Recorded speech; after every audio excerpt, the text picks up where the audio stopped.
Good morning, big old slug.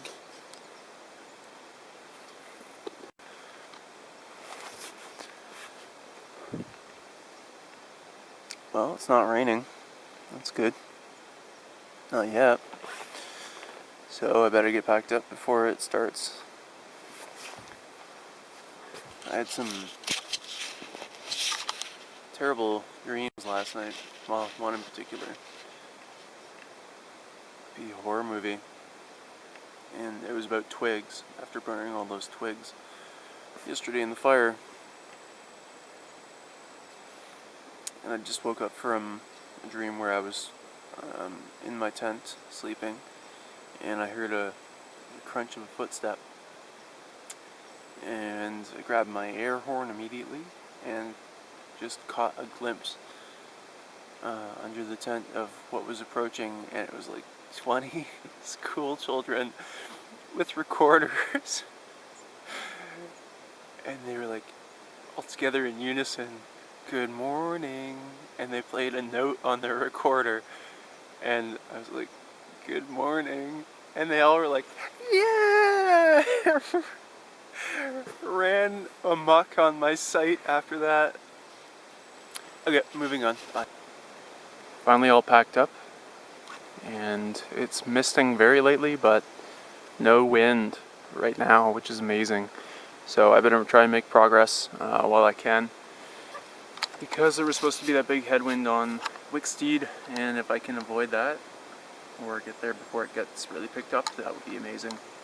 It's really hard to leave this lake because it's just glass right now, and you can just sense a pike lurking below the surface waiting for me. Maybe I'll get it while I troll out, I don't know. But I need to get on my way. At least I'm going down with Mackenzie Creek this time. And it feels great to be back in the canoe. It occurred to me as I tipped it back over that I didn't get in it whatsoever yesterday with the rain and not being able to get wet because I'm wearing all my clothes. I don't know if I've ever had a day where I couldn't get in the canoe at all in the backcountry, so it feels amazing to be back. Also, I'm gonna deal with this blood blister. It's bugging me too much. It's gotta go. I'm back in the creek and got into a nice smallie. It's out of season though. But look at the gut on it. This guy's feeding heavily. Easily 3 pounds, but I'm gonna let it go quickly. So I'm at the first little rapid here, and there's not really a well-defined tongue. I think that right side there will be the best option. I did see the portage that was marked in Kevin Callan's book, but it's pretty rough, and I don't feel like unpacking. And again, there are just tons of suckers in here. I don't know if they'll be visible, but they are all over.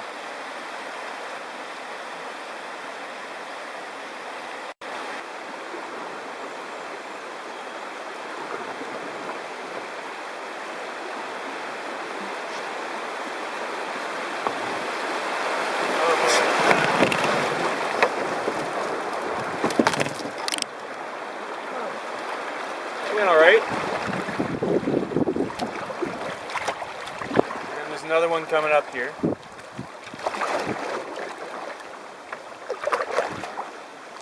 Oh, the number of suckers here is insane.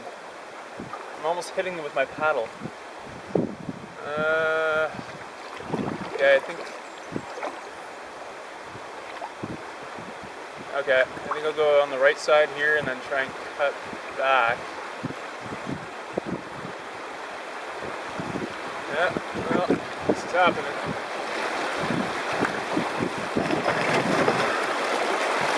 Yep. Glad that would happen.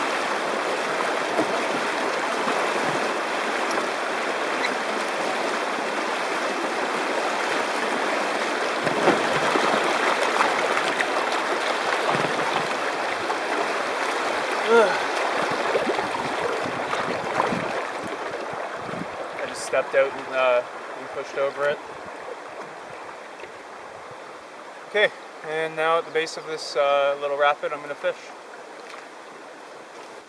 In that brief moment where I stepped out of the canoe to dislodge it, some little critters, maybe tiny leeches, got on me. I was just in there for 2 seconds.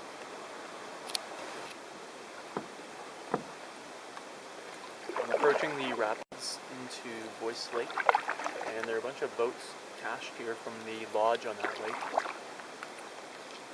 And this adds about 1 kilometer to the route today, but I just need to do everything I can to feel like I gave it my all to get a good fish today. Well, I'm almost back at Wicksteed Lake, so I've covered about 1/4 of the amount that I have to cover today. And I've had 4 cookies for breakfast, and this is my remaining food, unless I catch a fish and want to take the time to fillet it and get a fire started and clean. When it's cool and damp like this, so I probably won't. So this is going to have to last me until I get back to the car. And the headwind is feeling pretty nasty. I'm in a calm spot here, but it's going to be grueling. And the tendons in my right wrist feel like they're about to cap, so today is going to rank high on the suck index. But gotta do it, no other way to get home.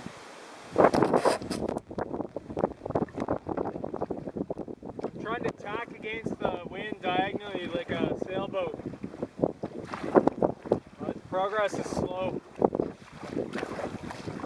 I really should have chosen a different route, knowing what I knew on Friday about the weather.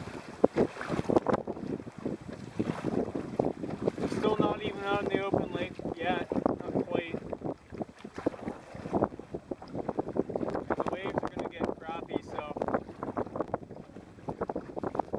I'm going to stay close to shore as well. They're already picking up here, starting to white cap ahead.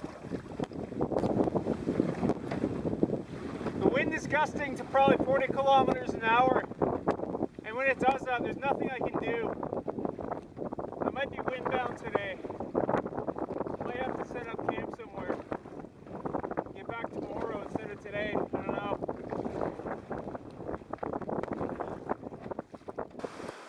So I decided to cross to this side because the wind direction suggested that it might keep me a bit leeward, which it is right now. And unbelievably, out in the middle, my seat broke. Nothing's ever broken on this canoe, and of course it happens now. But anyway, my route across led me to this waterfall. And now I'm gonna move the gear to the other end of the canoe and sit on the seat that isn't broken.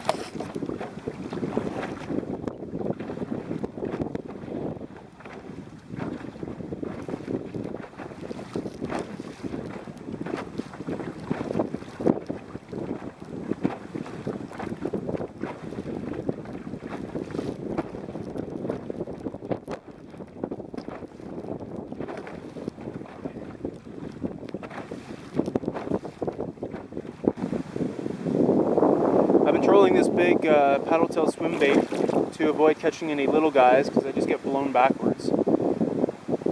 But this guy took it, and I could eat him, but I don't care anymore. I just want to get the wormies, so this guy's gonna go. Rain is now whipping into my face and the boat. The day just can't get worse right now. Oh yeah, and if you find anywhere with a little bit of peace behind an island, perhaps, the black flies are here to remind you that there is no escape from the misery that is today. I'm just really mad at myself for planning this trip so poorly and ruining it. Oh, really, really mad.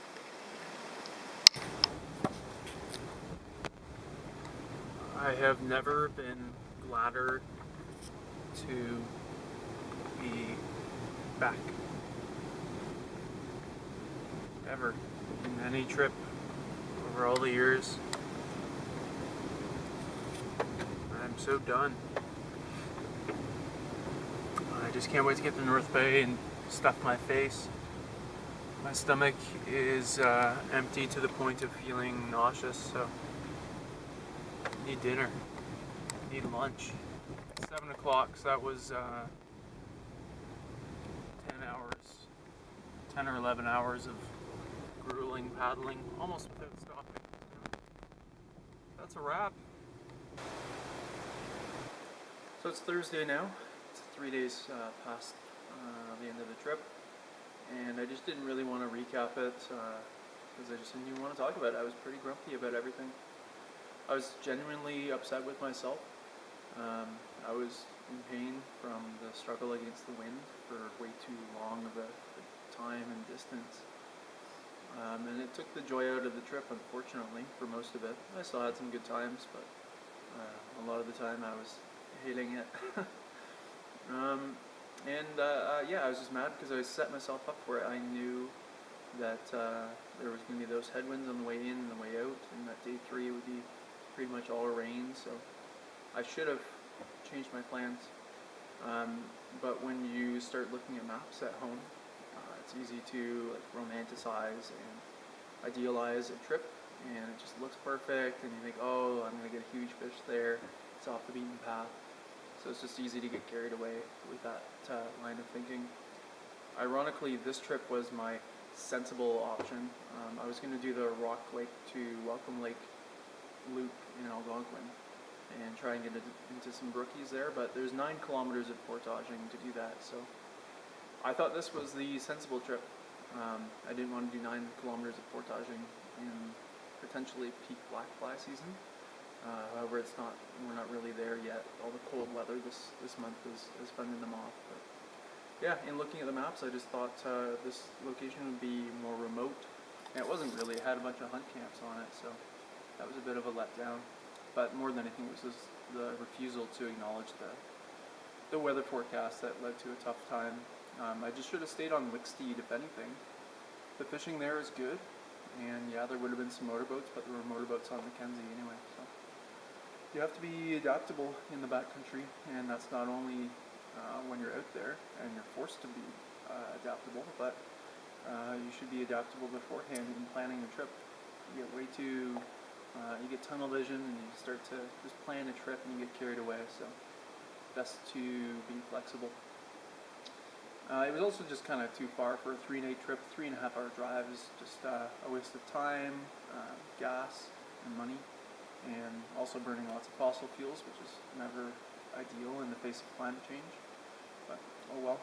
And on the way out, I had another just like incident. I went to get Harvey's and pigged out, and then when I got back to the car, I couldn't find my car key anywhere.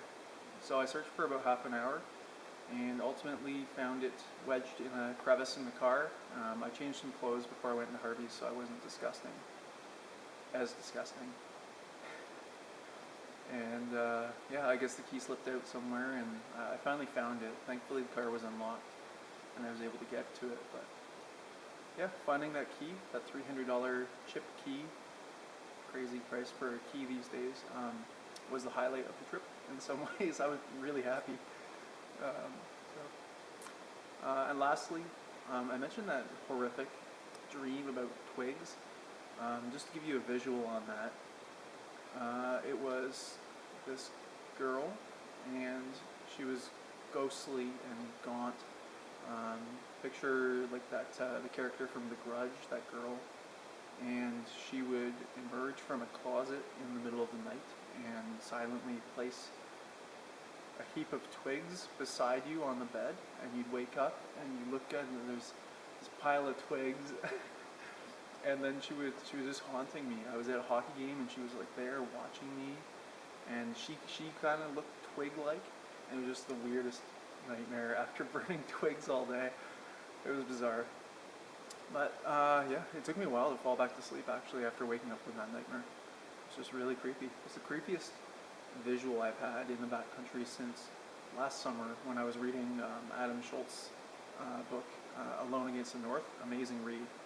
And he describes the Wendigo, which he didn't invent, but it's an image that was also put in his mind while he was out in the backcountry, and it's a terrifying one. Anyway, I'll end there.